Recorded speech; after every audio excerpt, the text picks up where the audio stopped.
Welcome back to Grid Drop. Today we're here with some Assetto Corsa.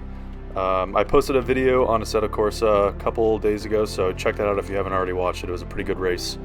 And yeah, so doing another 20-minute race. It's going to be another nighttime race as well. I think those have a little bit more magic to them. And we're going to be racing on the NURBURGRING. So pretty iconic track. I'm not too used to the Assetto Corsa layout they use for the NURBURGRING, so that'll be kind of interesting. I did a couple practice laps before, but to couple with such an iconic track, we're using an iconic car, so a R35 GTR, obviously the kind of GT3 edition. So yeah, 20-minute nighttime race at the NURBURGRING. Let's get into it. Going double file.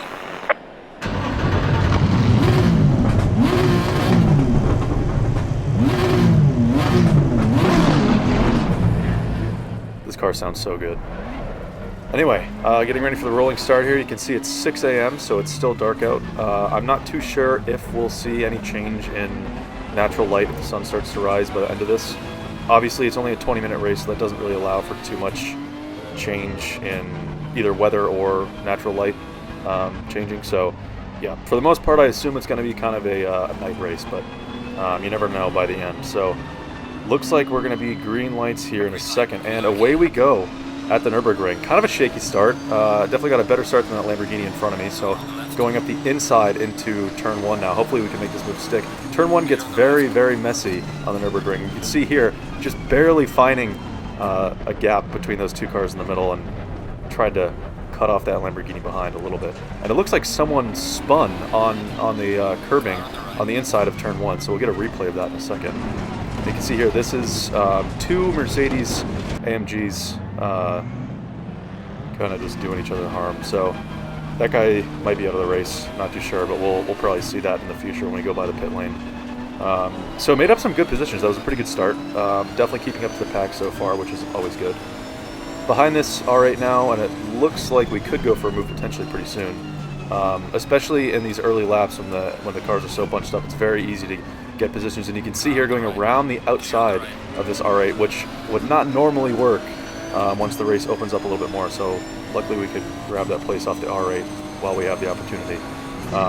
AI brake really early into this corner, especially on this first lap when they're more bunched up. They have to brake a lot earlier, so that gap to the M6 is instantly shrunk down. We're right on his tail. Going through these kind of twisty bits of the section, I noticed the AI tend to lift and then brake there, and it's very possible to only lift there as the player, so that gives us an advantage. We go up the inside of this M6. It's a pretty clean move, and it looks like that's job done. Kind of squeeze him out onto the exit curb there, and he's definitely behind us now. You can see a replay here, just going up the inside. Very, very clean move. Not too aggressive, not braking too late. I had the inside line, so all I had to do was brake a little bit after him, and that would be job done. So that's one nice thing about the night races, is you can see the tail lights, light up and the brake lights, so it's easier to judge when exactly they're going to brake. So especially in a move like that, when you're right on their tail, you can just judge up their brake lights, and you'll know that you'll be getting the corner. So especially with the inside line, it makes it pretty easy. So hopefully a lot more of those to come. You can see in the top left, the position is kind of freaking out. It doesn't know if I'm in 9th, 10th, 11th, or 12th, that it keeps changing. But I believe I'm in 12th place. So we started P18 on the grid out of 25 cars. So we made up 6 positions off the start, and then those 2 overtakes, which adds up to 6 positions, which is definitely a good start. So pack is still kind of bunched up ahead. The race hasn't really opened up yet, obviously on starting our second lap. So we should continue to gain time on these guys into the corners as they brake early, since they're all so bunched up. You can see here kind of getting a little bit closer, braking much later than they're able to since I'm further back, and it's allowing us to kind of claw back into the fight here. So hopefully I'm shooting for a podium in this race. Starting P18, I think, depending on how the AI drive and if I don't get caught up in any incidents like last race, we should be able to get there. If you haven't seen last race, go check it out. Definitely got taken out on lap 1, and we had to claw our way back into somewhat of a decent running order. So definitely check that out if you haven't seen it already. Anyway, going up to the inside, the same exact place where we overtook that M6. We're going up the inside on that Audi. No replay needed there. Pretty much the same move that we did to that BMW last lap. So seems to be a pretty good overtaking spot so far on this circuit, and hopefully we can continue to use that. I do really like the way this GTR drives. I feel like it's somewhat oversteery. I get a little bit of wheel spin when I put the power down, which keeps me in check definitely, and kind of avoids traction control. So I think the style of this GTR is really suited to the way I drive too. So here we're on the next lap. We're on lap 2 now. I skipped a lap ahead just, you know, I was just trying to close the gap to the guys ahead, so it wasn't really too much to see there. But yeah, behind another R8, and it looks like a 458 ahead too. So hopefully we can get these guys somewhat quickly. I want to get up to the podium positions as soon as I can, potentially even go for a win. And it looks like we're going for a move here on this R8. We're going up the inside that he barely left the door open. And we're able to sneak in there, but it's going to be a drag race with the exit of this corner. He's side by side with us. That was definitely a late lunge into that corner. I'm surprised he left the door open that long. I guess he was just kind of taking a wider line into that turn and going to hit the apex later on, but somehow that works. That was definitely a later lunge than I thought would be possible. We're still racing side by side with this Audi. You can see in the rearview mirror he's just starting to slip behind, so that move is finally done and we can focus on the guys in front. He seems to still be pretty feisty though. He definitely has some pace in that R8, and he's definitely giving me a run for my money. So yeah, 2 laps down now. R8 is behind us, so we are now in P7, which is definitely really good progress if we're shooting for podium positions. This track is honestly really a joy to drive. It's very technical, I'd say. I wouldn't say braking points or anything like that is too much of a challenge, but definitely maintaining traction and keeping your lines as neat as they can, especially with all these kind of medium speed curves, is definitely it's just really fun to drive. So hopefully we can make the most out of that and kind of drive subconsciously and keep up these guys. You can see this Audi is still pressuring us behind. I'm not driving any differently. I'm still braking as late as I can and keeping these corners nice and neat, but he definitely has some pace. You can see he's starting to fall behind a little bit in the rear view there. This corner especially is where the AI brake really early. You can see how much time I made up to the Ferrari in front. I don't know if that's because he has another car in front of him, so he's braking earlier to anticipate the car in front slowing down, but they tend to brake really early into there. So that's usually where I make up most of the time around this track. You can see using all the curbs there, just try to catch up with these guys, getting a pretty good exit from that kind of more open chicane there, and right away I'm back on that Ferrari. So unfortunately I made a little bit of a mistake there. I hit the brakes a little bit too early, and I kind of made that gap a little bit bigger, but it's not really too much of a big deal. Obviously we're still pretty close behind him, so if these guys ahead start fighting for positions, then it's definitely going to be a pretty easy overtake. Definitely gaining time through this last chicane here too. And yeah, just sticking with the Ferrari, using all the curbs again, really just trying to maximize my exit and gain the most speed I can through the corner. You can see we are right on his tail through the last corner and onto the main straight, so hopefully this can turn into a move down the inside potentially into turn 1 and at least get the Ferrari. I'm not too sure if we can get the Aston Martin too. I believe it's an Aston Martin, and it looks like that might be too far out of reach, but the Ferrari is definitely easy pickings up the inside. We squeeze him out a little bit onto the exit curbs there. He almost goes off the track actually. Here you can see a replay. This is a really nice camera. I love like the helicopter footage. Pretty simple move, just brake a little bit later. I didn't really think I squeezed him out too much, but it looks like I ran him a little bit wide, almost borderline too wide. But I don't think it was too crazy. So we're now P5 with this Aston Martin in front, so podium positions are definitely on the table here. There's 10 minutes left in this race as well, so it looks like we're going for a move up the inside of that Aston Martin, and that was easy work.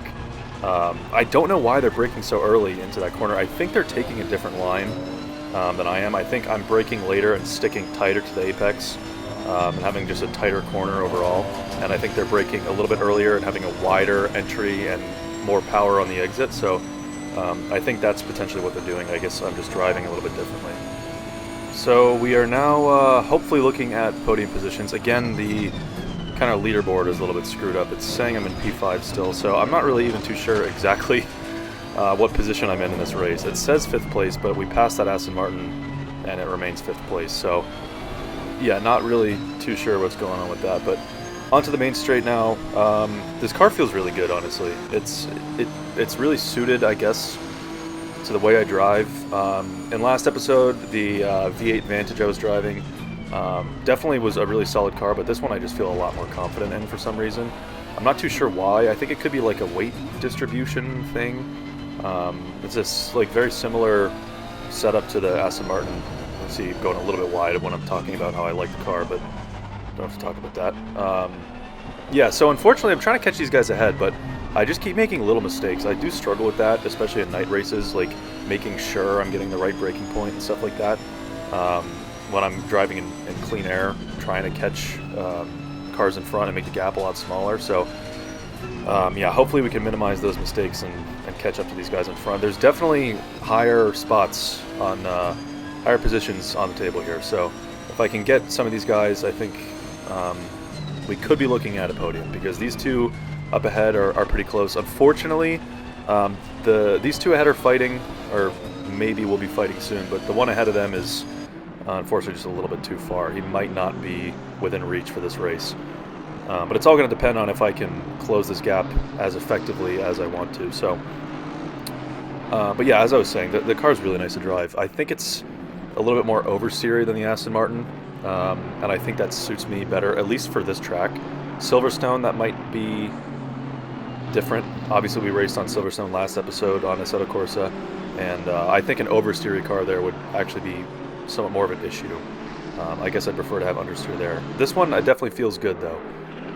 It just feels really balanced. I'm very confident on the brakes. I'm confident putting the power down, and most importantly, I feel like nimble going through the corners. I don't feel like it's kind of a big boat, which to a certain extent sometimes I felt in that V8 Vantage. Maybe going through Maggie's and Beckett's on Silverstone, I felt that it was a little heavy and understeery. So, but yeah, so we are on lap 7 now. Skipped ahead about 2 laps. 4 minutes and 45 seconds remaining in this race. Unfortunately, I was making some mistakes. As I was saying earlier, I was kind of struggling to not even necessarily hit the braking points correctly. I think I was just driving a little too cautiously, and the gap wasn't really decreasing at all to the car in front. And I wanted to decrease that gap as soon as I could, so I started driving more aggressively, and I started just having worse lines. I was going wide at corners, and yeah, it just wasn't really my best driving. So luckily you guys didn't have to see that. I just kind of cut it out. But yeah, so not really too much to say. Just try to maintain the gap, at least increase the gap to the car behind if I can't catch up to this guy in front. The guys in front of me are definitely very quick. It looks like there's some more separation between the two cars ahead now. From last time we checked, they were a little bit closer to potentially even fighting each other, but unfortunately they kind of separated a little bit. So it looks like this guy in front is potentially the last person I can overtake during this race. I don't think the guys in front are going to be on the table. So P4 at best, which I think is still a really good recovery from P18 on the grid. Obviously we made a lot of places up on the start, and yeah, that helped us out a lot. So on to lap 9 now. Minute 18 left, so this is most likely going to be the last lap. I really need to send it here and get this guy to secure P4, which would definitely be nice. You can see it's starting to lighten up a little bit. The headlights are not as necessary. They still very much are necessary, but yeah, starting to lighten up a little bit as the sun rises here. So hopefully that makes braking points a little bit easier to spot if the headlights aren't necessarily covering them, or stuff like that. Luckily, we'll still see this guy's tail lights ahead. It's still dark enough, so that gives us an idea of where he's braking. I find that most cars kind of drive differently in this game. I don't know if it's the AI or just the car, but they do brake differently and take different lines, so it is interesting to see what this guy is going to do in the Aston Martin. Obviously, we raced an Aston Martin earlier and made pretty quick work of him, so hopefully we can do the same. And it looks like he's braking early into these corners as well. I don't know if it's his line or just he's braking too early, but we definitely have him within reach now, so hopefully we can make something stick. Only 15 seconds left, and we are going pretty risky here, not even tapping the brakes at all, just lifting through that kind of more open chicane, and that gives us a really good exit. Now we are side by side on one of these back straights, and this is giving us a really good opportunity. You can see going really wide at that corner there, making sure I give this Aston Martin enough racing room, and that outside line turns into the inside line, and it looks like we make that move stick. So that is P4 secured. That was really nice racing. That was side by side with that Aston Martin through 2 different corners, and luckily that outside turned into the inside. And we were still side by side, but I just naturally had the advantage there. So luckily that was the case in that situation. But yeah, riding the last couple corners now, and that's P4. So pretty good recovery from P18. Definitely some solid racing. Had some really clean overtakes. Still using these curbs, making sure I keep this Aston Martin behind. You can see the red indicator that he's still pretty close. But unfortunately, he's not going to be able to make up that much time through the last corner. So race finished. P4 from P18 on the grid. Definitely a good recovery. Here's some replays of that side-by-side action with that Aston Martin. I thought that was definitely some really solid racing. So yeah, if you like Assetto Corsa, let me know if anyone watches this. But yeah, I'm considering doing full Assetto Corsa races with no commentary, just for, you know, the engine noises and stuff like that. Obviously still replays and such, but yeah, so pretty solid race today. Definitely going to do some more Assetto Corsa in the future, so if you made it this far, thank you, and I will see you in the next one.